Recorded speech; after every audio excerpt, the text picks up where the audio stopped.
你有没有发现一个特别诡异的职场现象？在职场里，真正让人崩溃、拉低团队效率、搅乱会议节奏、把事情越做越烂的人，从来不是那种老老实实、能力普通、知道自己短板的普通人，反而是一类特别离谱的人，本事没几斤几两，专业一知半解，逻辑漏洞百出，但自信却爆棚到离谱，底气足到仿佛自己掌控整个行业，眼光高到能俯瞰所有人。开会的时候你一定见过这种场面，真正懂业务、懂数据、懂落地的老员工、专业人士坐在那里安安静静反复核对报表，推敲逻辑，生怕自己说错一句话，生怕方案有漏洞，每一个观点都要有数据支撑，每一个建议都要考虑风险和落地细节，说话小心翼翼，做事严谨谨慎。而旁边那位半懂不懂，甚至连基础专业概念都没搞清楚的人，突然一拍桌子，拿起白板笔，大步走到前面，在白板上画一堆乱七八糟的战略箭头、业务框架、顶层布局，线条绕来绕去，像乱缠的电线，完全没有逻辑章法，但他语气无比坚定，眼神自带高光，讲话斩钉截铁，仿佛自己看透了行业本质，拿捏了商业密码，嘴里满口格局、顶层思维、生态布局、颠覆创新，听上去高大上，拆开来全是空话、套话，空话连篇。你坐在下面看着他一本正经的胡说八道，把常识讲反，把逻辑讲碎，把可行方案讲成空中楼阁，明明漏洞一大堆，完全不接地气，根本无法落地执行，可他没有一丝丝心虚，没有一点点犹豫，不是刻意装自信，是发自内心觉得自己特别厉害，真的以为自己是天选之人，是被埋没的高人，只要所有人听他指挥，公司马上就能起飞，立刻融资上市，走向行业巅峰。你再低头看看自己，熬了好几个通宵，改了10几版的方案报告，每一组数据都有来源，每一个结论都有依据，每一个风险都做了预判，每一步落地都规划得清清楚楚。即便做到这么周全，你上台发言还是小心翼翼，不敢把话说太满，不敢轻易下绝对结论，总觉得自己还有考虑不周的地方，总担心漏掉隐藏风险。于是职场最荒诞、最扎心的画面就出现了，越专业、越清醒、越有实力的人，越低调、越谨慎、越自我怀疑，越无知、越浅薄、越没有本事的人，越高调、越狂妄、越盲目自信，越清醒的人活得像嫌疑犯，处处自省，处处谨慎，越无知的人活得像皇帝，自带光环，自我封神。很多人遇到这种情况都会偷偷疑惑，为什么老实做事的人总是小心翼翼？为什么啥也不懂的人反而底气十足？为什么懂越多越不敢吹牛？为什么懂越少越敢指点江山？你甚至会开始自我怀疑，是不是我太胆小了？是不是我不够自信？是不是别人都比我厉害，只有我瞻前顾后？今天我把底层逻辑、心理学原理、真实案例、人性真相、职场现状、自救方法一次性给你讲透，全程不用晦涩术语，全部大白话，听完你瞬间释怀，你没有任何问题。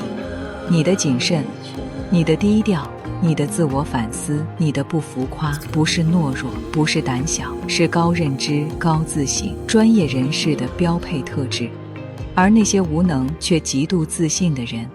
不是脸皮厚那么简单，是大脑天生存在认知漏洞，陷入了一种心理学经典现象——达克效应，也叫邓宁克鲁格效应。这不是普通的自大，也不是单纯的情商低、爱吹牛，这是人类刻在骨子里的大脑底层错误代码。绝大多数人一生都逃不开，只是有的人陷得深，有的人陷得浅。首先，我先把达克效应用最通俗的人话给你定义清楚。达克效应核心就2句话：第一，能力越低的人越容易高估自己，看不清自己的短板和无知；第二，能力越高的人越容易低估自己，越能看清行业复杂，容易自我怀疑。再直白一点，普通人犯错，知道自己错在哪儿，愿意承认不足，陷入达克效应的人根本不知道自己不知道，不仅看不懂外界的专业逻辑，连自己的能力水平都完全判断不准，就像眼睛蒙了一层雾，既看不清世界，也看不清自己。很多人以为这种人只是脸皮厚，爱装腔作势，其实根本不是。他不是刻意伪装厉害，是真心觉得自己很优秀。他不是故意不懂装懂，是完全意识不到自己的浅薄和漏洞。他活在自己构建的认知闭环里，听不进任何真话、专业建议、反面意见。为了让你彻底看懂达克效应有多离谱，有多荒诞，我们先回到1995年美国匹兹堡发生的一个真实经典案件。这个案例也是心理学家研究达克效应的起源故事。有一个叫麦克阿瑟·惠勒的男人，脑子思路清奇，自信爆棚，决定去抢银行。正常人抢银行最基本的常识都懂，戴面罩，遮五官，避开监控，低调行动，速战速决。就算胆子大，也不会明目张胆暴露自己。但惠勒完全不一样，他的操作离谱到离谱。他不知道从哪儿听来一个说法，柠檬汁可以当作隐形墨水，写在纸上，自己会消失，别人看不见。正常人听到这种说法都会验证一下，思考一下逻辑，但他直接全盘相信，并且做了一个离谱推理。既然柠檬汁能让纸上的东西隐形，那涂在脸上，监控摄像头也拍不到自己。这个逻辑完全没有科学依据，完全违背常识，但他深信不疑，无比笃定。案发当天，他什么伪装都不做，满脸涂满新鲜柠檬汁，大摇大摆走进银行大堂，不躲监控，不遮脸，不慌张，甚至走到柜台前，还对着监控镜头露出胜券在握的微笑，仿佛自己已经完全隐身，所有人都看不到他。抢完银行之后，淡定离开，丝毫不慌。更搞笑的是，他之前还亲自做过测试，自己往脸上涂柠檬汁，拿相机自拍。因为柠檬汁刺激性太强，眼睛睁不开，拍照的时候脸歪了，照片里没拍到完整面部，换正常人一看就知道是角度问题、闭眼问题。但他更加坚信自己的理论，确认柠檬汁真的能让人隐形，监控完全拍不到。结果可想而知，当天晚上，警察根据清晰的监控录像，直接把他抓获。当警察把监控画面放给他看的时候，他整个人震惊到呆滞，完全无法接受，满脸不敢置信，反复念叨一句话：为什么我明明涂了柠檬汁，怎么还能被拍得这么清楚？他不是演戏，是发自内心的疑惑和崩溃。他真的以为自己隐形了，根本没想过会被抓。这个故事听上去像段子，像搞笑剧情，但背后藏着人性最可怕的认知漏洞。一个人最大的危险从来不是犯错、无知、能力不足，而是自己犯错了，却完全识别不到自己在犯错；自己浅薄无知，却完全意识不到自己浅薄；自己逻辑混乱，却坚定认为自己掌握真理。这个案件后来引起了康奈尔大学2位顶级心理学家的注意，一位叫大卫·邓宁，一位叫贾斯汀·克鲁格，两人专门针对这种现象做了一系列长期心理学实验，最终提出了轰动全球的达克效应理论。他们做的实验非常扎心，也特别真实，找来大量普通学生，分别做逻辑推理、语法辨析、常识判断、综合能力测试。考完试之后，不让看分数，让每个人自己预估自己的排名，觉得自己处于什么水平。最后的实验结果颠覆所有人认知成绩排在最后垫底的那一批人。几乎所有人都严重高估自己，明明实力在全班倒数，却普遍认为自己高于平均水平，甚至觉得自己名列前茅，看不出自己的短板，识别不出题目漏洞，也看不懂别人的优秀逻辑。而成绩真正靠前、实力很强的那一批优秀学生，反而普遍低估自己。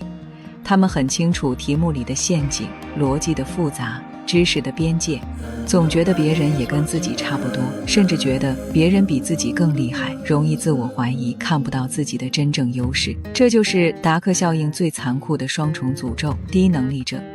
承受2层致命伤害。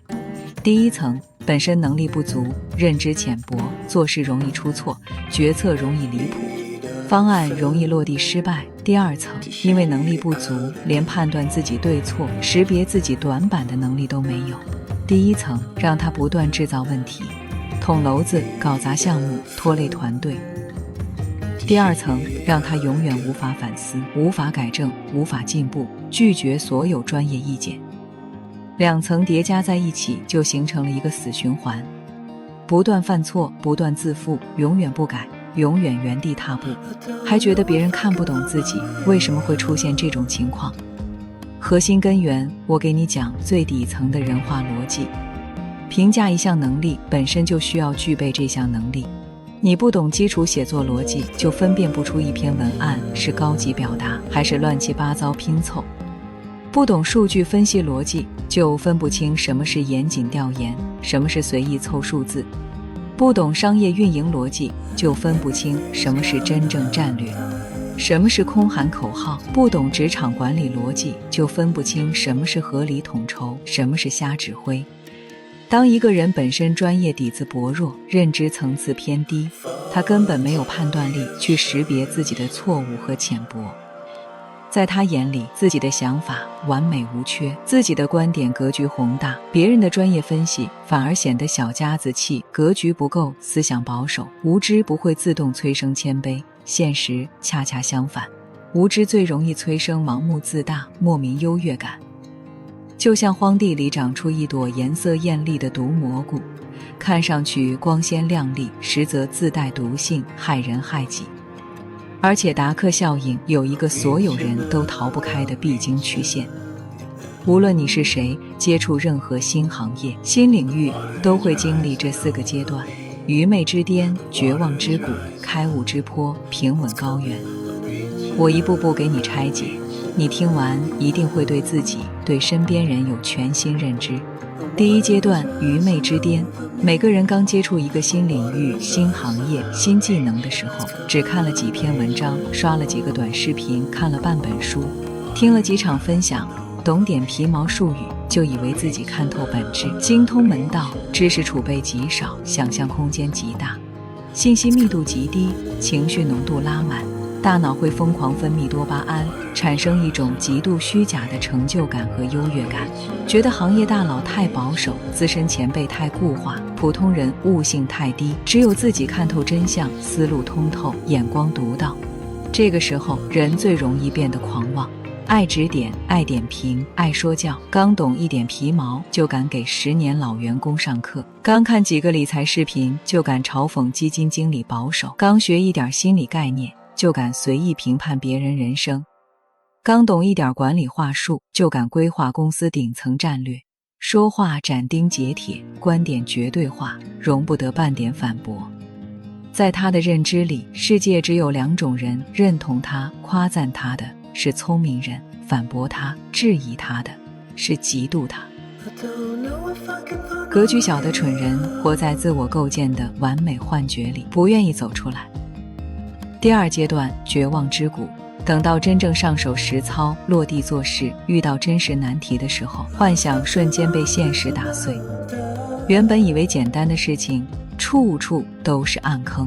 原本以为完美的方案，漏洞百出，无法落地；原本以为轻松能做成的事，处处碰壁，屡屡受挫，现实狠狠打脸，自信瞬间崩塌。第一次清晰看见自己的渺小、无知、认知浅薄，终于明白那些专业人士的谨慎不是胆小，而是看懂了行业的复杂性、变量的不确定性、落地的艰难程度；那些资深前辈的低调不是没本事，而是见过太多风险，踩过太多坑，懂得敬畏专业，敬畏规律。这个阶段会特别痛苦，特别迷茫，特别挫败，会自我怀疑，会否定自己，会焦虑不安。但我告诉你，绝望之谷不是失败者的坟场，而是普通人走向成熟，走向专业，走向清醒的成人里。没有摔进过绝望之谷的人，永远只会停留在愚昧之巅，活在自我幻想里。第3阶段，开悟之坡，能熬过绝望之谷，愿意放下自负，承认无知的人，就会慢慢走上开悟之坡。开始学会少说大话，少下绝对结论；开始学会多查资料，多验证逻辑，多听专业意见；开始学会敬畏专业，敬畏经验，敬畏规律，不再凭着一时灵感拍脑袋做决定，不再凭着情绪和优越感随意点评他人，开始懂得凡事讲依据，讲逻辑，讲风险，讲落地，一点点补认知，一点点练实操，一点点沉淀经验。心态越来越平和，眼光越来越长远，判断力越来越精准。第4阶段，平稳高原，当认知、经验、能力沉淀到一定程度，人会进入平稳高原阶段，实力足够强，认知足够深，心态足够稳，不再狂妄自大，也不再过度自我否定，清楚自己懂什么，不懂什么，知道自己擅长什么，短板在哪里，说话有分寸，做事有边界，低调有实力，沉稳有底气，这是最成熟、最舒服、最靠谱的人生状态。讲到这里，很多人会问，既然达克效应害人不浅，容易让人盲目自大，做错决策，拖累团队，为什么人类进化了几百万年，没有把这种认知漏洞淘汰掉？这个问题答案很冷，也很真实。大自然进化的核心逻辑只在乎能不能活下去，能不能繁衍，根本不在乎你是否理性，是否清醒，是否谦虚。在远古原始部落时代，过度理性，过度谨慎，凡是深思熟虑的人，遇到猛兽突袭、外敌入侵、天灾危机的时候，容易犹豫，容易迟疑，容易想太多，反而耽误逃生和反击时机。而盲目自信、自带气势、敢冲敢带头的人，哪怕判断不准，认知有限，也能带动群体行动，鼓舞士气，带领大家冲出去，躲出去。虚假自信在远古时代是一种生存兴奋剂，不保证判断正确，但能保证快速行动，带动群体，能提高部落存活概率，所以这种大脑机制被保留遗传了下来。但放到现代社会，完全变了。现代的金融、医疗、法律、科技、职场管理、商业运营，每一个领域都极度复杂，讲究逻辑、数据、专业、严谨、风控，根本不能靠盲目自信、拍脑袋、热血情绪解决问题。可我们的大脑还停留在远古原始模式，依旧保留着盲目自信的原始代码，于是就出现了大规模的认知事故。你打开社交平台、短视频评论区、职场会议室，到处都是达克效应的集体走秀现场。有人连基础经济学概念都搞不懂，就能长篇大论点评经济走势，嘲讽诺奖经济学家没有正经系统学过医学知识，就敢随意指导别人停药养生，乱给偏方。不懂算法逻辑，不懂互联网底层架构，却每天高谈行业内幕、世界格局。没做过一天实体创业，就敢随意指点老板经营，吐槽管理层无能，匿名环境摘掉了羞耻感，算法又精准投喂你喜欢的观点，认同你的情绪，你喜欢听什么，平台就推什么，你认同什么，就越看越觉得自己正确，慢慢把你关进一间贴满镜子的房间，四周都是附和，都是认同，都是同温层。你在里面越看越自信，越喊越笃定，最后再也分不清真相和幻觉，活着只为维护自我优越感，不再追求客观事实。更扎心的是，现代职场还在变相奖励达克效应人格。真正专业踏实做事的人，说话有前提，有边界，有风险提示，有条件限制，讲话严谨保守，不会画大饼，不会喊空口号。听起来沉稳靠谱，但不够霸气，不够热血，不够有领导范儿。而半吊子陷入达克效应的人，看不到事情的复杂，看不到隐藏风险，看不懂专业边界，所以没有任何心理负担，敢斩钉截铁，敢立军令状，敢画宏大蓝图。一页简单 PPT 能吹成行业变革、时代风口，一句普通口号能包装成顶层战略、未来布局。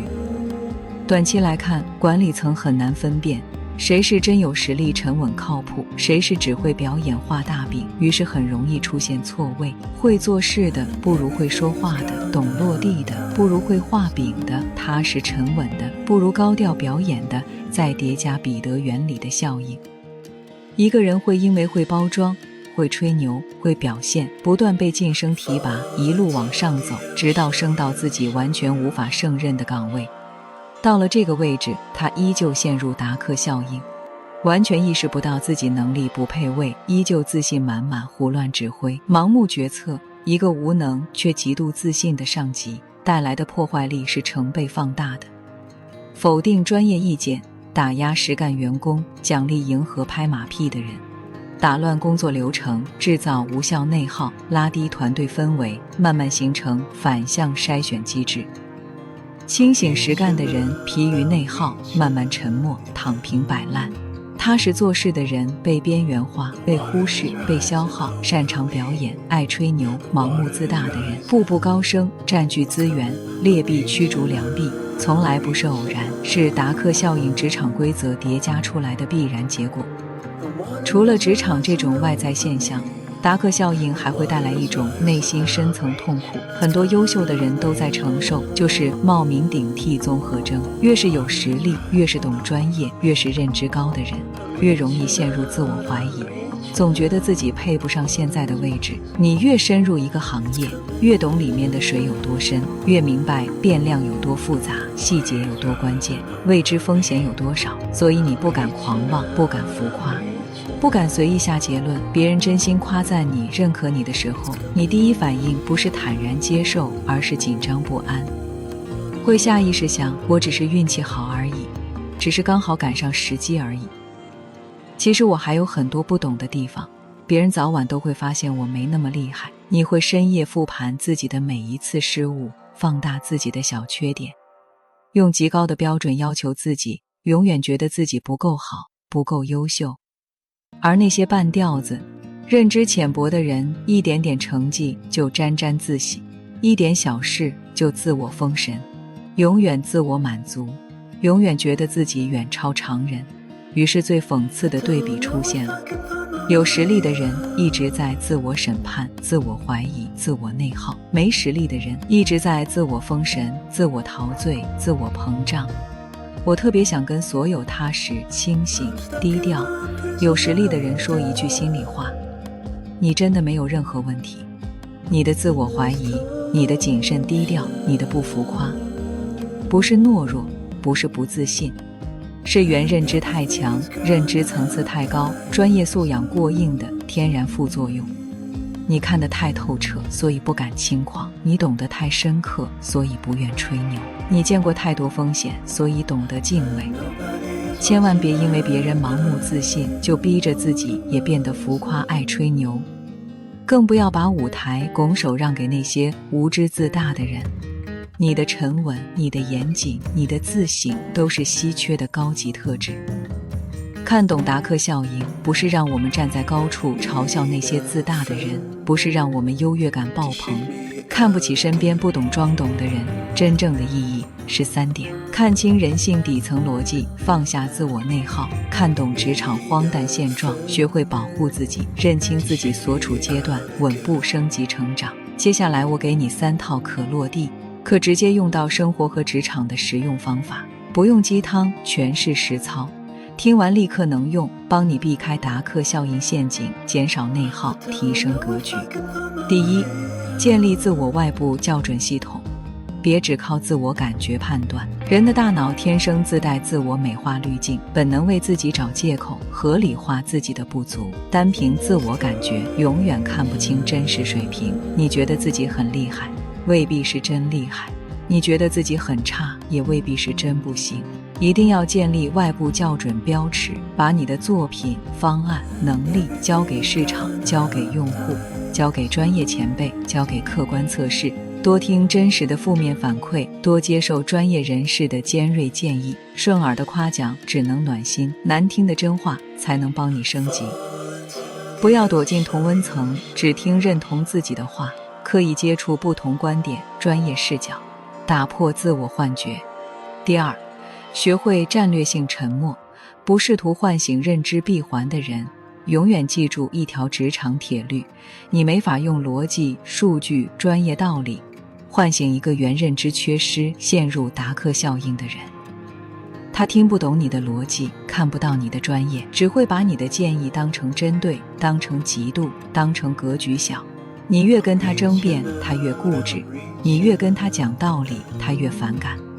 最好的方式不是说服，不是争辩，不是纠正，而是保持距离，划清责任，保留工作记录，不卷入无谓内耗，让他的盲目判断去接受现实的南墙教育。你只做好自己的事，守住自己的边界，不浪费情绪和精力在无法叫醒的人身上。第三，主动拥抱绝望之谷，不怕承认自己不懂。进入任何新领域，不要追求一开始就自信满满，接受自己初期的无知和笨拙，不用怕丢脸，不用怕承认不懂。幻觉破碎虽然难受，但那是你变清醒的开始。放下速成心态，放下自大优越感，把大目标拆成小行动，每天补一点认知，练一点实操，听一点反馈。真正稳固的高级自信，从来不是吹出来、装出来的，是被现实反复捶打，踩过坑，犯过错，沉淀经验之后，依旧稳住脚步，守住底线，稳步成长，自然而然生出来的底气，安静、沉稳，不张扬，但无比坚硬。最后我想说，人生最大的成熟，不是永远不犯错，永远很厉害，而是愿意承认自己的局限，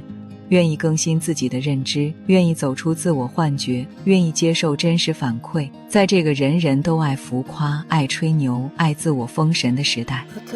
保持清醒，保持自信，保持低调沉稳，本身就是一种难得的高级反叛。你不需要和别人一样盲目自信，你只需要做清醒的自己，专业的自己，踏实的自己。